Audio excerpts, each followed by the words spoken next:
separar do mundo e ser exclusivo para Cristo. Então, submetendo nossa carne e estarmos servindo e adorando a Cristo, e estarmos obedecendo em tudo as suas palavras, estamos submetendo a Ele a nossa carne, a nossa vida. E somos por Ele justificados do pecado. Então Ele atribui a nós os seus méritos, os méritos de salvação. Com isso, somos aqueles que estiverem vivos serão transformados, aqueles que estiverem mortos em Cristo serão ressuscitados, e todos encontraremos com o Senhor nos ares para participar do julgamento de Cristo, que não é a questão de salvação ou condenação, porque quem estiver lá já está salvo em Cristo, já foi levado para a glória com Cristo. Mas será atribuída a cada um uma recompensa por aquilo que fez por Cristo na sua obra. Tá certo? E Paulo descreve isso na carta de Coríntios. Vemos então aí a questão daqueles que foram arrebatados. E então, passado o período da igreja, o parêntese profético com o arrebatamento, dá-se ao início da 70ª semana. A 70ª semana, que é dividida em 3 anos e meio e 3 anos e meio. Os primeiros 3 anos e meio é chamado falsa paz. A falsa paz no qual o anticristo desenvolverá o seu governo pela terra. E aí vemos em Apocalipse a descrição desses períodos com a abertura do livro selado com 7 selos. Tá certo? Cada selo nos dá um aspecto do desenvolvimento do governo do anticristo. Tá certo? Os primeiros 4 cavalos. O cavalo branco com um cavaleiro que foi lhe dado uma coroa e um arco e saiu vitorioso para vencer. Vemos que nessa abordagem, Cristo não é ao mesmo tempo aquele que abre os selos, não é aquele que abre o livro, e é também o resultado do selo. Então quem está abrindo o livro é Cristo, o livro está na mão dele, ele é o Cordeiro de Deus. E ele está abrindo o livro selado com 7 selos, e quando ele abre o livro sai este cavaleiro.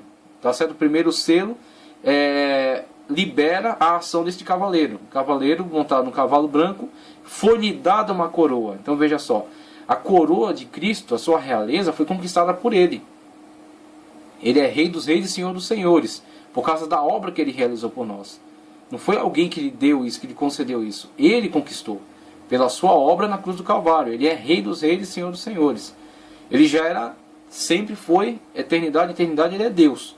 Só que com a sua obra na cruz do Calvário, ele veio até nós, se tornou homem, como todos nós, mas sem pecado, morreu e ressuscitou. Então veja, a condição de Cristo Jesus em relação a nós, nos coloca no privilégio de tomar o livro. Inclusive João, quando vê essa situação, ele vê que ninguém poderia abrir o livro. Por quê? Porque só Cristo que desceu até nós e sofreu por nós. E morreu por nós. E foi condenado em nosso lugar. E ressuscitou e nos justifica com a sua obra. Então, a ele compete esse juízo. A ele compete esse julgamento. Então, o livro está nas mãos de Cristo. Cristo abre este livro. Cristo libera o selo. No primeiro selo sai esse cavalo. Esse cavalo não tem nada a ver com Cristo. Esse cavaleiro, esse cavalo branco, esse cavaleiro que lhe dado uma coroa e um arco. E você vê em todas as descrições de Cristo ao longo dos textos bíblicos, em momento algum a Bíblia aplica a ele qualquer imagem, qualquer simbologia que o tipifique com um arco, que o mostre com um arco, que o descreva usando um arco. Então vemos aí a questão desse símbolo que nunca foi empregado em relação a Cristo, e vemos ele associado a esse personagem. E aí vemos, por exemplo, Nimrod no Antigo Testamento foi descrito como um caçador. Um caçador, por exemplo, naquela época, poderia ser visualizado usando um arco. Então podemos aí fazer até uma analogia, né? Não chega a constituir algo doutrinário, não chega a esta força, né, de exemplificação, mas é uma possibilidade. Então vemos o cavaleiro branco, que é liberado pelo primeiro selo, já nesse período dos 7 anos de grande tribulação, no primeiro período de 3 anos e meio de falsa paz. O primeiro cavaleiro pode ser entendido como o anticristo, já é o início do seu governo. E aí temos mais 3 cavaleiros, preto, amarelo, cavaleiro vermelho, preto e amarelo. Tá certo? 3 cavaleiros, que pode ser entendido como o desenvolvimento da política do anticristo e a sua perseguição em relação àqueles que ficaram da igreja, aqueles que não foram arrebatados, por não estarem em comunhão plena com Cristo, por não estarem crendo nesta mensagem, tá certo? Terem rejeitado esta mensagem. Então não estamos discutindo aqui a questão daqueles que propõem outras interpretações. Porque a questão aqui, ser arrebatado, não diz respeito a ser pré-tribulacionista. Ser arrebatado não diz respeito a ser dispensacionalista. Isso são formas de interpretar. São teses, podemos colocar assim. Não chegam a ser doutrina. Tá? Não chegam a ser doutrina. Ao final dessa abordagem, vamos mostrar aqui que existem as doutrinas fundamentais e existem as propostas. Então isso aqui é uma proposta de interpretação. Nossos irmãos pós-tribulacionistas, se estiverem em comunhão com Cristo, vão subir no arrebatamento, mesmo sendo pós-tribulacionista, mesmo não entendendo a questão do arrebatamento. O arrebatamento não é questão de ser pré-tribulacionista, pós-tribulacionista ou mid. Não é questão de ser amilenista. No arrebatamento vão subir os amilenistas.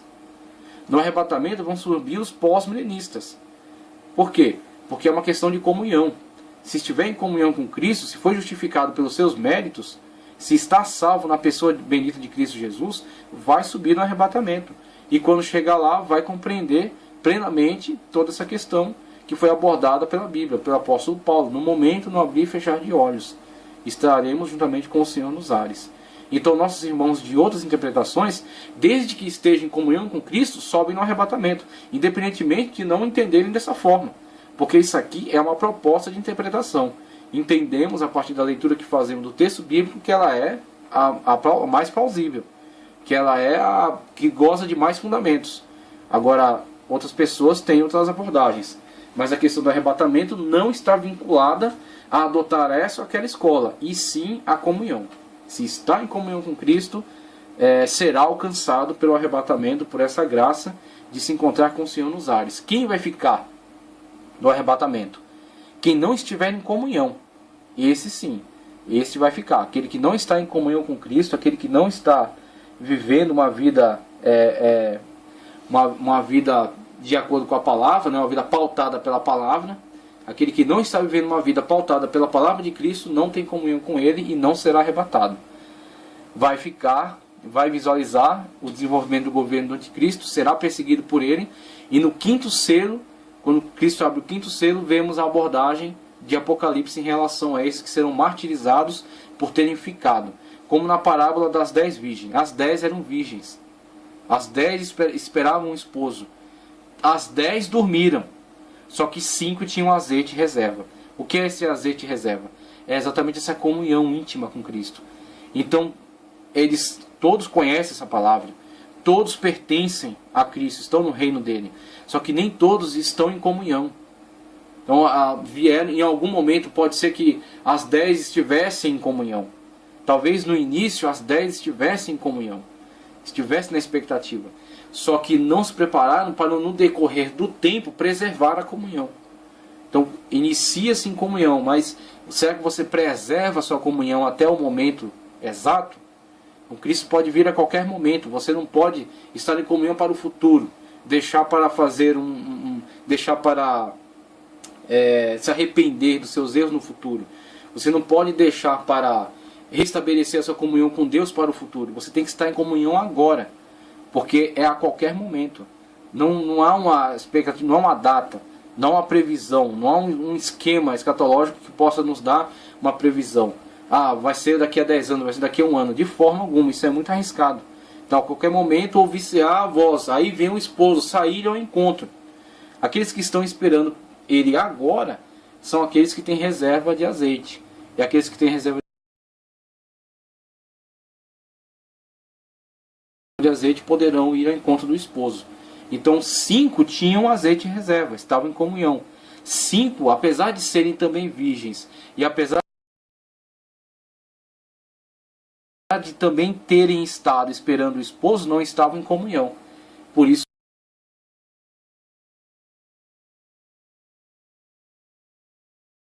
era um azeite suficiente para encontrar-se com ele. E aí ficaram, e esses que ficam são aqueles que adentraram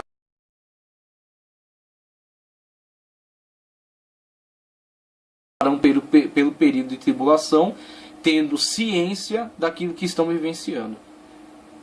E são esses que vão desenvolver uma obra de evangelismo na terra, juntamente com aqueles que Deus enviará para os auxiliar, que serão os 144 mil, tá certo? Separados de Israel, que vão se associar a Cristo. Aí falamos aqui acerca da amplitude da salvação de judeus nessa época, muitos judeus messiânicos que existem hoje e muitos que se tornarão e que colaborarão nessa obra de evangelismo, tá certo? Mesmo em meio a um ambiente de grande tribulação. As duas testemunhas que serão levantadas também para dar testemunho aí da palavra de Deus, tá certo? Então haverão algumas pessoas que atuarão durante o período de tribulação. E o quinto selo visualiza os mártires, que são aqueles que foram perseguidos pelo governo do anticristo, que se instaurou para governar durante esses 7 anos. Os primeiros 3 anos e meio de falsa paz, no qual ele ganhará as nações da terra para a sua política de governo através do seu sinal, que será implantado na testa ou na mão direita daqueles que aceitarem. Aqueles que aceitarem um sinal, tá certo? E não vamos ficar aqui fazendo aqui inferências, nem vamos ficar aqui fazendo hipóteses sobre o que é esse sinal, tá certo? Se é um chip, se é um carimbo, se é uma caneta marca-texto, não interessa. Não interessa o que é o sinal. O sinal será facilmente distinguido por aquele que estiver diante dessa situação. Porque João diz, é número de homem com relação ao número, 666. É número de homem. A gente vai abordar esse assunto melhor mais para frente. É número de homem. Então João fala que aquele que tem sabedoria pode interpretar. Então o que João está dizendo com isso? Que não será algo secreto. Vai ser algo que será amplamente visto e será amplamente imposto por ele. E não haverá dúvida em relação ao que é. Então João diz, isso aqui será algo que será possível entender, será algo que será facilmente compreendido, tá certo? E será imposto. Então a sua postura diante dele será aceitação ou negação. Sem engano. Se negar, perseguição. E uma vez perseguido, martirizado. E uma vez martirizado, é aquilo que está abordado no quinto selo. Conforme Cristo abre o livro, o quinto selo fala das almas que estão embaixo do trono, que foram mortas na perseguição e que clamam ao Senhor, dizendo, Senhor, até quando não vingarás o nosso sangue daqueles que nos perseguiram? E aí o Senhor fala para descansarem até que se cumpra o número dos seus irmãos. E aí o número dos seus irmãos se cumprirá com a última alma que for martirizada da igreja que ficou e daqueles que aceitarem a Cristo durante esta época. Tá certo? Que serão salvos também pelos méritos de Cristo. E aí, salvos pelos méritos de Cristo, por não aceitar o sinal, tá certo?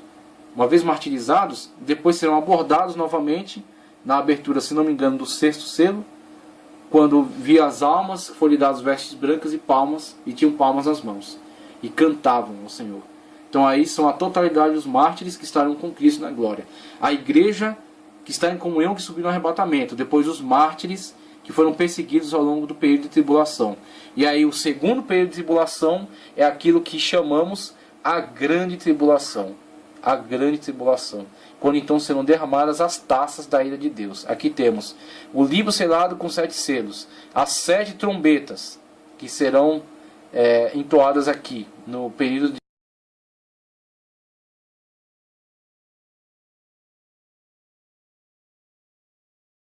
no primeiro período da grande tribulação, tá certo? E aqui o segundo período da grande tribulação, a grande tribulação de fato, aquele período acerca do qual Jesus falou, que se não fosse abreviado ninguém sobreviveria. Então sobre esse período será derramada as taças da ira de Deus. E então aqueles que aceitaram o sinal da besta, que blasfemarão intensamente contra o Senhor, e ao final estarão reunidos no vale de Armegido, tá certo? No vale de Armagedon, para então tentar a última tentativa de Satanás, que será a destruição de Israel, tá certo?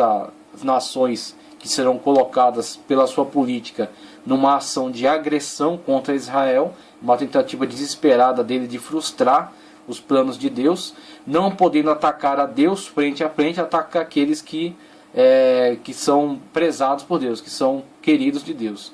Então ele se voltará contra Israel, cercará Israel, oprimirá Israel. Aqui esse evento está plenamente descrito por Cristo no Evangelho, quando ele fala, quem estiver no telhado não desça, quem estiver no campo não volte, ai das grávidas e das que amamentarem naqueles dias, por causa dessas aflições. Então essas aflições Cristo, quando as descreve, estava em Israel, estava entre o seu povo, estava pregando para o seu povo. Então essas aflições são a descrição de Israel durante o evento da guerra do Armagedon, a guerra que encerra o período de grande tribulação.